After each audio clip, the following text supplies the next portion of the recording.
I have a deep-seated infatuation for irony, sarcasm, condescension, that sort of stuff, and I find American history filled with ironies.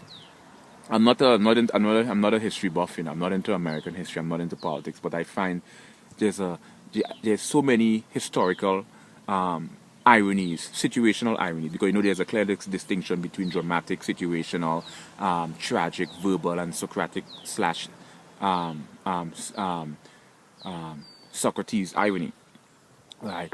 And you could see where historically in American history where the ironies are broken up into subset increments, century by century. If we proceed back to 1756, the 7 Year War between the British and the French. Remember that war between 1756 to 1763, right? The war over imperialism was a war over colonies. And remember the British and the French shared the land in North America, right? But then the British Empire was growing. And you remember in those days, this is all about industrial superiority. And that's what kind of spawned the war, a rivalry over land. Primarily natural resources. It's not about so much land, it's more about natural resources. Because after the British won the war with the French, they gave the French a few islands down the archipelago in Central and South America, where you could say somewhere in the West Indies, where it had sugar because the British had sugar in North America. So you see, there's a clear extension where the war is more about resources rather than land. But anyway, after they were victorious, right? After they were victorious, the British went bankrupt, right? They ran out of money because they infused all this funds for war, and now they needed money, so they started imposing taxes on the colonies. And this is where the American colonies revolted, because they felt like if we're going to pay taxes, we need to have a representative in the parliament. And in the American colonies, there were no representative. So it spawned a revolution. There's more detailed stuff in it. I'm just scraping the mere surface. I'm just scraping the surface to give an introduction as to just to get to the ironic scenario. Because then you had the Boston Tea Party, where the Boston colonies, where they got on the British boat, they dispersed of all the tea, and then you had and then you have where the British imposed all these acts on the American colonies, the Sugar Act. They had a few acts they imposed on them, but what spawned the revolution was the colonies wanted their own liberty, and they didn't like how Britain was imposing all these rules and capitalistic. But here's the irony. The irony is the British King George III won the states. He won the colonies, but then the American colonies created a revolution and they won this. That's an irony. That's an irony. You fought all that war to win the colonies and then you lose it in a revolution. That's one situational irony. Let's fast forward to another situation. Oh, Article of Confederation. Article of Confederation was the first United States Constitution. It was drafted, right, a year after the Declaration of Independence. Okay, the second irony was in the Declaration of Independence, when we said we hold this. I can't verbatim this. I'm going to have to paraphrase it to the best of my ability.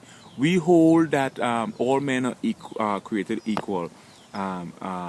Life, liberty, and the pursuit of happiness, unalienable, right? That's hypocrisy, because blacks were freaking in chains and bonds. African Americans were in cages, right? American Indians were being slaughtered, and women wasn't allowed the right to freaking vote. African Americans didn't come here.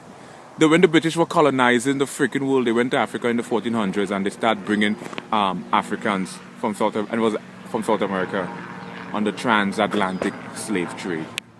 There was like a triangle in the Atlantic when you look at it. They used to disperse 40% to North America, and then disperse a whole 60% to South America, which is Brazil. That's why Brazil have the second largest black population in the world. And then they used to disperse them throughout the Caribbean, sprinkle them. That's why all these islands have all these blacks, Africans technically, and there's a major cultural dichotomy in the West Indies, right? They appear to share a common denominator, but it's very exclusive culturally. So let's fast forward here. That's an irony, the Declaration of Independence. All men are created equal, but remember, Africans in those days were seen as subhumans. So that's an irony. The Article of Confederation is also an American historical irony, because when the Article of Confederation was drafted in 1777, right? They had issues with it because the Article of Confederation did not have an executive branch. It did not have a judicial system, and the federal slash national government, whichever one, because these two, the federal government and national government, they're synonymous, you know. There's a little distinction, but they're always used interchangeably and out of context. But during that time, the federal government could not impose taxes, right? Interstate trading interstate commerce could not be imposed by the federal government. So they had an issue with this because all these colonies still had their kind of their sovereignty, right? They started printing their own money. So what the government decided to do was, right, put together and draft the United States Constitution, right? It was drafted, I think, in Philadelphia and Pennsylvania in 1789. When they drafted the Constitution in 1789, quite a number of states opposed signing the treaty because they felt like the United States Constitution facilitated the needs of the federal government more. It gave the government too much power, and to avoid tyranny and despotism against civil rights and human liberty, right? States were huge proponents of them implementing an idea or concept called the 10 Bill of Rights, which not just facilitated the federal government, but it also gave states a certain level of sovereignty. Right? Right? So the Bill of Rights was implemented in the Constitution. It was the U.S. Constitution was drafted in 1789. It was amended in 1780. The U.S. Wait! Put your thoughts together, man! The U.S. Constitution was drafted in 1787. It was amended in 1788, and it was ratified in 1789. And the Bill of Rights was implemented in 1789. New York and Virginia was the last two states to sign that treaty and become part of it. It was called then the Union. Right? That's a kind of ironic situation where the first Article of Confederation facilitated all sovereign states and gave the federal government little power, and they had to redraft it with a contrasting perspective. That's why you find America is considered more of a republic, because although the United States have its own constitution, each state have its own level of sovereignty. They have their own statute and their own code of statute. Have you ever noticed that each state have its own United States Constitution? That's why one state could legalize homosexuality, another state could legalize marijuana for medical uses, another state could legalize marijuana for recreational purposes, because there's a level of sovereignty involved, where the power is allotted not just through the federal but also state government. So you see a kind of particular irony there. Let's fast forward now. I'm telling you all, I'm not into American history now. I find the ironies intriguing. Let's fast forward to the Civil War, when the 16th president Abraham Lincoln he became president in 1861. He was inaugurated in 1860. He became president in 1860. Come on, man, put your thoughts together. He was inaugurated in 1861. Right, the Civil War was between 1861 to 1864. 1, 2, 3, 4. It was a 4-year war between the North and the South. Here's the irony. The South, what caused the Civil War was not only that Abraham Lincoln's objective was to abolish slavery.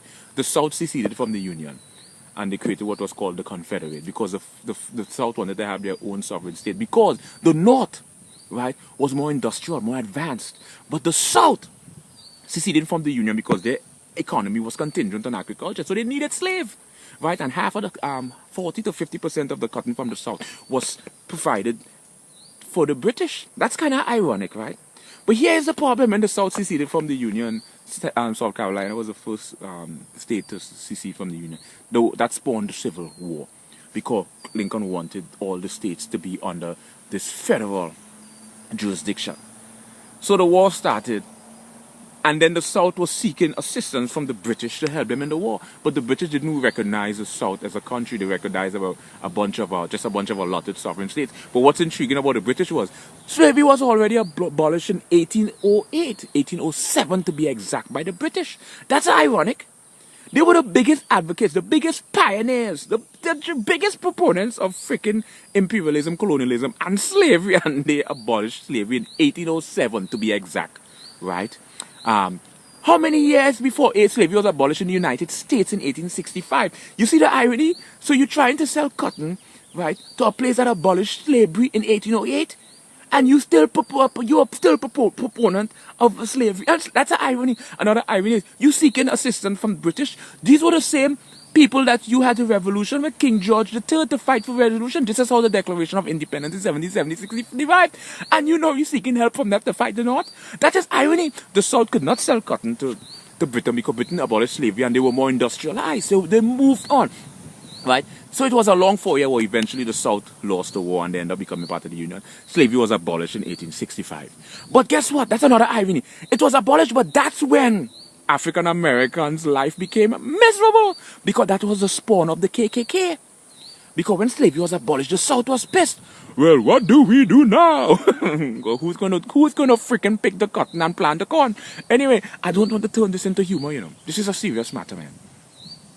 The 13th, 14th, and 15th Amendment, Abraham Lincoln was president in 1860. He became inaugurated in 1861. The 4-year was 1861 to 1864. 1, 2, 3, 4. Slavery was abolished in 1865. Right? Abraham Lincoln was assassinated in 1865 in a freaking movie theater. He was watching and when there was a gigantic applause, someone came up behind him and shot him in the back of his head. Ba ba ba! Rode off in a chariot. You see those movies with chariots and horses. It's true, right? But what's intriguing was the 13th Amendment was implemented in the Constitution in 1865, 1866 to be exact, which abolishes slavery. The irony here, that was the introduction to hate and racism. All the real murder, mass killing, and lynching started after that, You all see the irony? The 14th Amendment was implemented in 1868, which grants citizenship, right, to minorities. African people were given the right. And the 15th Amendment, right, was give minorities again, or slaves, the right to vote, right?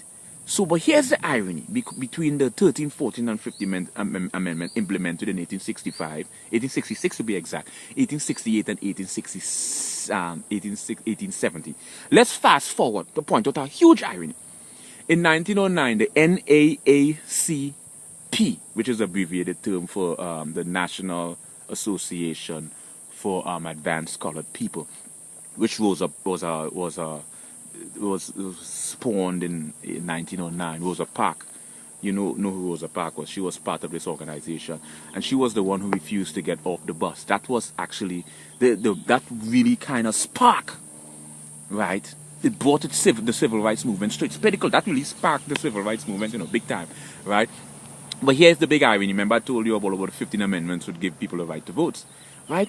In 1963, Kennedy, right, got assassinated while he was trying to ratify the Civil Rights Act. Civil Rights Act. The Civil Rights Act was enacted in 1964 by Lyndon. When John F. Kennedy was assassinated, the acting president at the time, I think, was John Lyndon. I forgot his name, man. Right? He was the one who came after, and he was living the legacy of Kennedy by being a huge proponent and advocate of ratifying the Civil Rights Act. It was eventually ratified in 1964.